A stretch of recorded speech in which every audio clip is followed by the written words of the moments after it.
আসসালামু আলাইকুম রহমতুল্লাহি ওবরকাতুহু। সম্মানিত দর্শক, ডক্টর মোহাম্মদ ইউনূসের অন্তর্বর্তীকালীন সরকারের কর্মকাণ্ড নিয়ে মানুষের বিরক্তি এবং ক্ষোভ বাড়ছে। মানুষ এ সকল ক্ষোভ প্রকাশ করতে গিয়ে এখনো পর্যন্ত শালীনতার মধ্যে আছে এবং মানুষ তাদের যে বিক্ষোভ, এই বিক্ষোভটি একান্ত ঘরোয়া আলোচনাতেই প্রকাশ করছে। কিন্তু রাজনীতি এত জটিল একটা বিষয় বা এত বৃহৎ একটি এবং মানুষ তাদের যে বিক্ষোভ, এই বিক্ষোভটি একান্ত ঘরোয়া আলোচনাতেই প্রকাশ করছে।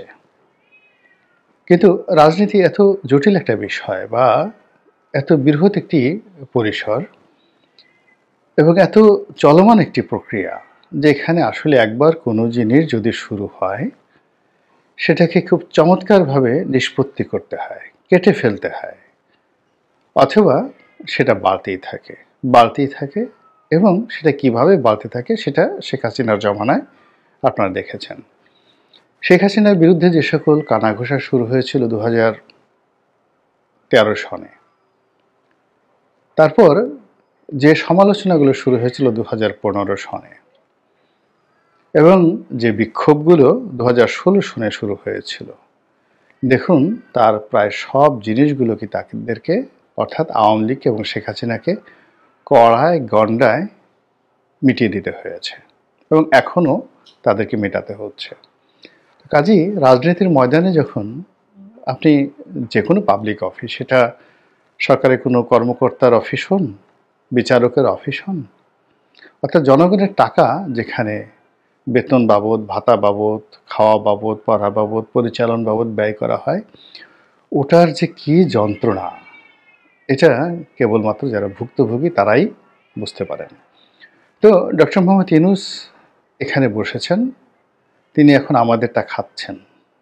তিনি তার নিজের উপার্জনের টাকা খাচ্ছেন না, তিনি তার আব্বা হুজুর কিংবা আম্মি জান অথবা তার গ্রামীণ ব্যাংক, তাদের গাড়িতে করে তিনি চলাফেরা করছেন না।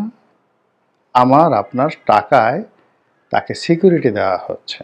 তো কাজেই আমাদের কথা তাকে শুনতে হবে এবং আমরা যেভাবে চাইব ওভাবেই তার পরিণতি তাকে ভোগ করতে হবে। যদি আমরা তার সম্পর্কে খুব ভালো অনুভব করি, তিনি সম্মানিত হবেন, মর্যাদাবান হবেন, অমরত্ব লাভ করবেন।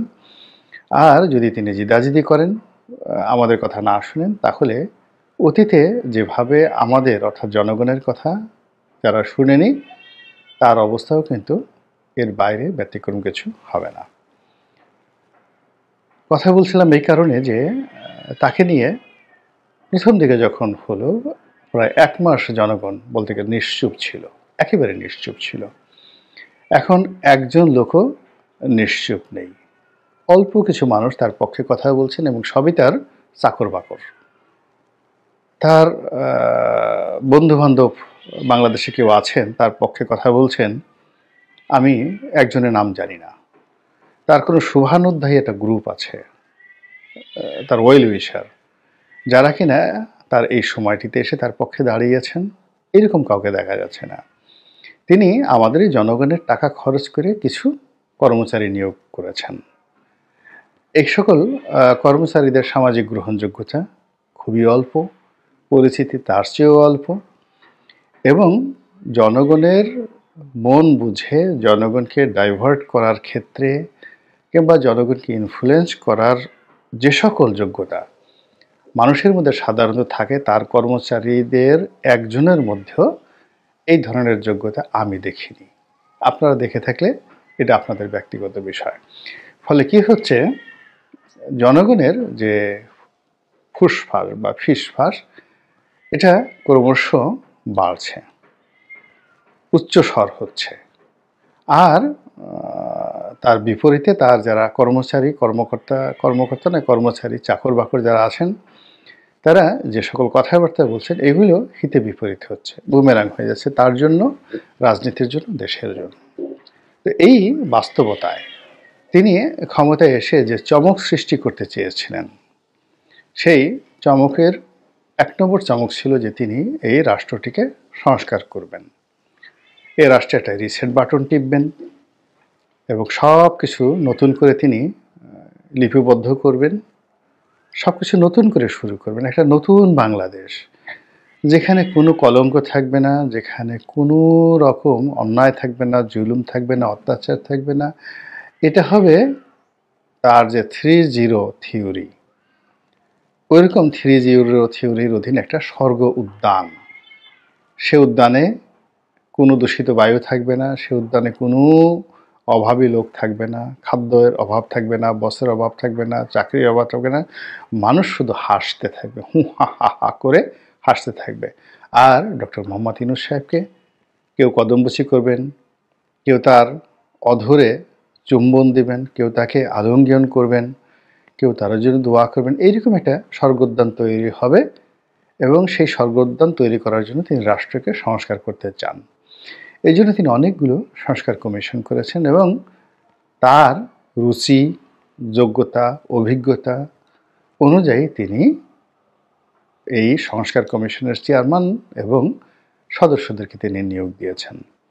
তার আপন দায়িত্বে তাকে কেউ বলেনি যে আপনি অমুককে নিয়োগ দেন, কোনো সুপারিশ কেউ করেনি, কিন্তু তিনি এটিকে ম্যাটিকুলাসলি একটা পূর্ব পরিকল্পনা অনুযায়ী জ্যামিতিক কায়দায় ফেলে, গাণিতিক কায়দায় ফেলে তিনি এই সংস্কার কমিশনের প্রধানদেরকে নিয়োগ দিয়েছেন। কিন্তু বাস্তবতা হলো যে ডক্টর মোহাম্মদ ইউনূসের প্রিয়তম মানুষগুলো, যাদেরকে তিনি এই সংস্কার কমিশনে নিয়োগ দিয়েছেন, তাদের কাউকেই জনগণের পছন্দ হয়নি। সাধারণ আমজনতার কথা বাদ দেন, তিনি যাদেরকে নিয়োগ দিয়েছেন তাদের তো সবারই একটা সোসাইটি আছে, পরিবার আছে, তারপর একটা পেশা আছে। তো পরিবার এবং পেশা এবং সমাজ, এই তিনটি জায়গাতে তারা আদরণীয়, গ্রহণীয় এবং গ্রহণযোগ্য ব্যক্তিত্ব নন, বরং এদের অনেকের বিরুদ্ধে ঝগড়াঝাটি করার, নিজের লোকদেরকে ঠকানোর, নিজের আপনজনদের সাথে মারামারি করার এরকম অনেক অভিজ্ঞতা রয়েছে। এবং বাংলাদেশের সঙ্গে যে তাদের যে নারীর বন্ধন, এদেশের গান কবিতা, এদেশের ভাওয়াইয়া, এদেশের ভাটিয়ালি, এদেশের পালতুলা নৌকা, এদেশের পাট ক্ষেত, ধান ক্ষেত, এদেশের ডোঙ্গা নৌকা, এগুলো তার অ্যাপয়েন্টেড যে কমিশন প্রধানগুলো রয়েছেন তাদের মধ্যে কোনো হৃদয় তৈরি করেছে, আবেগ তৈরি করেছে, বা আমার সোনার বাংলা আমি তোমায় ভালোবাসি, এই গানের সঙ্গে তাদের যে হৃদয়ের স্পন্দন জাগ্রত হয়েছে, এটা আমরা এখনো পর্যন্ত দেখিনি। ফলে কি হচ্ছে, তাকে নিয়ে ফুসফাস ফিসফাস হচ্ছে, আর তার যারা সমালোচক তাদের অনেককে নিয়ে খুবই নির্মম এবং নিষ্ঠুর ভাষায় আলোচনা করা হচ্ছে, সমালোচনা করা হচ্ছে, গালাগাল দেওয়া হচ্ছে এবং বলা হচ্ছে এরা ঘোড়ার ডিম কিছুই করতে পারবে না। এখন তাদেরকে বলা মানেই তো ডক্টর মোহাম্মদ ইউনূসকে বলা। এরপরে তারা কি সংস্কার করবেন না করবেন সেটা তো পরের ব্যাপার। একেবারে শুরুতেই তাদের ব্যক্তিগতভাবে তাদেরকে আক্রমণ করে, তাদের কর্মকাণ্ডকে সমালোচনা করে তাদের কাজের গতিকে শেষ করে দেওয়া হয়েছে। এরপরে তারা যে কাজটি করবেন সেই কাজের ভবিষ্যৎ, সেই কাজ কতদিনের মধ্যে করবেন, সেই কাজের মাধ্যমে কী সংস্কার করা সম্ভব, এসব মিলে ভীষণ রকম বিতর্ক। সবার বক্তব্য হলো ওনার তো এই ধরনের সংস্কার করার কোনো ম্যান্ডেট নেই, সম্ভব নয়। এই সংস্কারগুলো বাস্তবায়ন করবে রাজনৈতিক সরকার। তারা যদি এসে ফেলে দেয় যে না আমরা এগুলো পছন্দ করি না, কিছু করার নাই তো, তাহলে কি হলো, এই যে এত কাঠ পুড়িয়ে খড় পুড়িয়ে দেশের এরা তো কেউ মাগনা করছে না। তারা যে কাজ করছে এই কাজ করার জন্য তারা রাষ্ট্র থেকে টাকা পাচ্ছে, অফিস পাচ্ছে। তো তারা এই রাষ্ট্রের চা বিস্কুট খেয়ে খেয়ে যে কাজকর্মগুলো তারা এখানে করছেন, এই কাজের ফলে যদি কোনো ফলাফল না আসে তাহলে সঙ্গত কারণে ডক্টর মোহাম্মদ ইউনূস একটা বিপত্তির মধ্যে পড়বেন এবং এটি এখন অলমোস্ট 90% প্রমাণিত এবং নিশ্চিত যে তার এই সংস্কারের যে উদ্যোগ, এই উদ্যোগটি এখন মুখ থুবড়ে পড়েছে। দ্বিতীয়ত, সংস্কার নামক যে শব্দটি, এটি গালিতে পরিণত হয়েছে এবং আর কয়দিন পর এটি ওনার জন্য বুমেরাং হয়ে পড়বে। উনি এই সংস্কার কেন করতে গেলেন এটি নিয়ে তাকে প্রশ্ন করা হবে এবং এখন তাকে নিয়ে যে ফুসফাস ফিসফাস হচ্ছে, এটি তখন গালিগালাজে রূপান্তরিত হয়ে পড়বে। আপনি যেখানে শেখ হাসিনার বাপ মা তুলে গালাগালি করে, শেখ হাসিনার পরিবর্তে আবার খালেদা জিয়ার বাপ মা 14 গোষ্ঠী নিয়ে সে গালাগালি করে, দিস ইজ পলিটিক্স। সেখানে ডক্টর মোহাম্মদ ইউনূসকে মাথায় করে বাঙালি নাচবে, তাকে চুম্বন করবে, এটা হতেই পারে না। শেখ হাসিনার এমন সব লোকজন আছে, ছাত্রলীগের ছেলেরা আছে যারা ঠ্যাং ভেঙে দিত, তারপরে শেষে তারা ওই রামদা দিয়ে পা কেটে ফেলতো, কিন্তু তারপরেও শেখ হাসিনার বাপ মা তুলে লোকজন গালাগাল করতো। ছাত্র দলে ছেলেরা, যুব দলের ছেলেরা অনেকের নাকের বদনা ফাটিয়ে ফেলতো, দাঁতের 32টা দাঁত সারাশিদা তুলে ফেলতো, তারপরেও বেগম খালেদা জিয়াকে যে কটূক্তি করতে মানুষের বাধ্য না, তারা বলতো দিস ইজ পলিটিক্স।